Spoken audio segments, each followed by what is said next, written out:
Olha que curioso, uma startup de biotecnologia resolveu se batizar com um nome, digamos, bem impactante, fazendo uma ligação direta entre editar genes e a criação da bomba atômica. Pois é, e essa analogia com o Projeto Manhattan não era só para chamar atenção, não.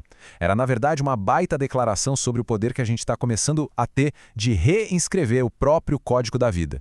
E essa citação aqui, de um artigo de bioética, vai direto ao ponto, sabe? Captura a atenção no ar. De um lado, a ideia de que isso é um ato de compaixão, de acabar com doenças. Do outro, a preocupação de que isso seja uma arrogância perigosa, de brincar com o futuro da nossa própria espécie. Onde é que fica a verdade? Bom, para a gente poder continuar essa conversa, é fundamental entender do que exatamente estamos falando. A tecnologia no centro de tudo isso se chama edição do genoma da linhagem germinativa humana.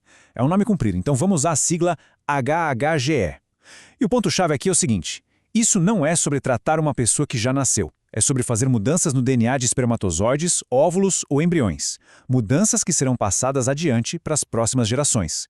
Ou seja, é uma alteração que pode, em tese, mudar a nossa biologia para sempre. Certo. Então vamos voltar para essa metáfora do Projeto Manhattan. O que ela quer dizer no fundo? Bom, os bioeticistas que se debruçaram sobre isso dizem que não é só uma figura de linguagem, é quase uma declaração ética. A ideia que está por trás é que dominar a nossa herança genética seria um ato de salvação, um feito tão grandioso e transformador quanto dividir o átomo foi na sua época. Essa metáfora, no fim das contas, nos coloca diante de uma aposta moral bem alta. A aposta de que controlar a natureza no seu nível mais fundamental vai, no fim, ajudar a humanidade e não colocar tudo a perder. É o que chamam de ethos Manhattan. A ideia de que ter a capacidade de intervir é a mesma coisa que ter compaixão. E seguindo essa lógica, não usar essa tecnologia, bom, isso não seria visto como cautela, mas sim como uma falha, uma omissão em acabar com o sofrimento. Mas ok, para a gente ter uma noção do tamanho desse salto, é importante entender como as coisas são feitas hoje. Como a medicina lida com o risco de doenças genéticas atualmente. A resposta, na grande maioria dos casos, não é mexer nos genes, é fazer uma seleção.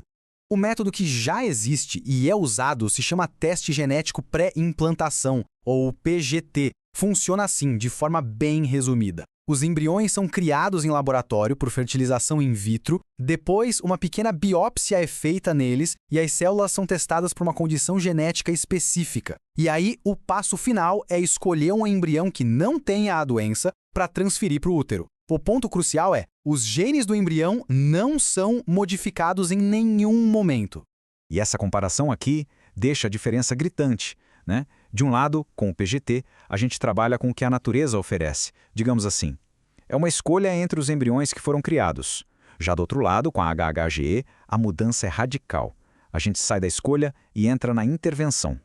O objetivo passa a ser corrigir a biologia ativamente. O papel do médico muda completamente, de alguém que seleciona para alguém que engenheira o genoma humano.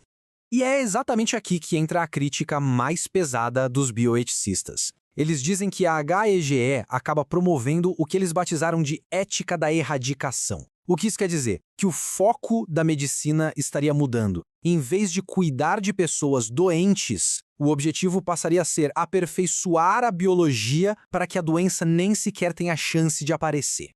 Então, percebe a virada de chave? O sofrimento deixa de ser uma condição humana para ser tratada e passa a ser visto como uma falha de design, um erro a ser corrigido na sua origem. Nessa lógica, os pacientes se tornam quase que protótipos de uma versão melhorada da biologia, e a responsabilidade do médico, o que se espera dele, muda da água para o vinho. Ok, a crítica é forte, sem dúvida. Mas e a própria metáfora? Será que ela se sustenta? A história do verdadeiro Projeto Manhattan foi assim tão preto no branco para justificar essa comparação que todo mundo está usando, tanto quem defende quanto quem critica a edição genética? Pois é. Uma outra análise agora de historiadores mostra um cenário bem mais complexo. Aquela imagem que a gente tem do Projeto Manhattan como um segredo guardado a 7 chaves, parece que não foi bem assim. A realidade foi bem mais sutil. Quem estudou a fundo o projeto cunhou um termo interessante: segredo aberto. A liderança do projeto não só escondia informações, não. Eles, na verdade, revelavam partes do segredo de forma estratégica para conseguir gerenciar um número gigantesco de pessoas. Eles criaram uma espécie de meio termo, sabe? Entre saber tudo e não saber absolutamente nada. E a escala era absurda. Estamos falando de 600 mil pessoas que trabalharam no projeto. Imagina, manter um segredo absoluto com tanta gente? Impossível. Então, o que eles fizeram foi gerenciar o conhecimento. Cada pessoa recebia a informação exata para fazer a sua parte, mas quase ninguém tinha visão do todo. E o impacto humano disso, de participar de algo sem saber o que era, foi profundo. Esse depoimento de uma datilógrafa, que só entendeu no que tinha trabalhado depois que a bomba explodiu, é de arrepiar. Ela conta que simplesmente sentou e chorou. Isso mostra que a história não é só sobre ciência e heroísmo. Foi uma experiência complexa e, para muita gente, bem perturbadora. Beleza, então a gente já viu que a metáfora do Projeto Manhattan talvez seja mais complicada do que parece. Mas e a crítica à edição de genes em si? Aquela ética da erradicação? Bom, essa crítica também não passou batida não, pelo contrário, ela gerou um debate feroz entre os próprios especialistas. Essa ideia da ética da erradicação foi duramente criticada por outros especialistas da área. Eles não só discordaram, como foram direto na base do argumento, questionando as premissas centrais.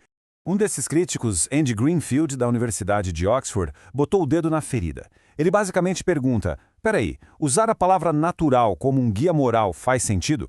Ele questiona essa distinção tão rígida entre selecionar o que é natural e intervir para mudar a biologia. Afinal, o que a medicina faz todos os dias senão intervir contra as doenças que a natureza nos apresenta? E aí ele lança o desafio direto. Se o problema é intervir na linhagem germinativa, como é que se justifica práticas que já existem e são legais, como o próprio PGT? Porque, no fundo, o PGT também é uma forma de intervir no processo natural da hereditariedade para evitar uma doença. A pergunta que fica no ar é, onde exatamente eles traçam essa linha moral? Fica muito claro que não tem resposta fácil, né? A gente está bem no meio de um debate que vai muito além da medicina. É um debate que pode definir o nosso futuro e talvez até o futuro do que significa ser humano. No fim das contas, o debate sobre a HHG é um choque entre visões de mundo. De um lado, a compaixão que vem da tecnologia contra a prudência e a contenção. De outro, a inovação que corre solta no setor privado contra a necessidade de um debate público, de uma governança. É a promessa de perfeição contra a aceitação dos nossos limites. E, a pergunta mais profunda de todas, a gente deve redesenhar a biologia ou se submeter à natureza? E com isso a gente volta ao começo, àquela metáfora do Projeto Manhattan. A era nuclear nos ensinou, da forma mais dura, que certos tipos de poder nos transformam, mudam quem nós somos como espécie. A grande questão que fica agora é, a era genômica vai ser diferente?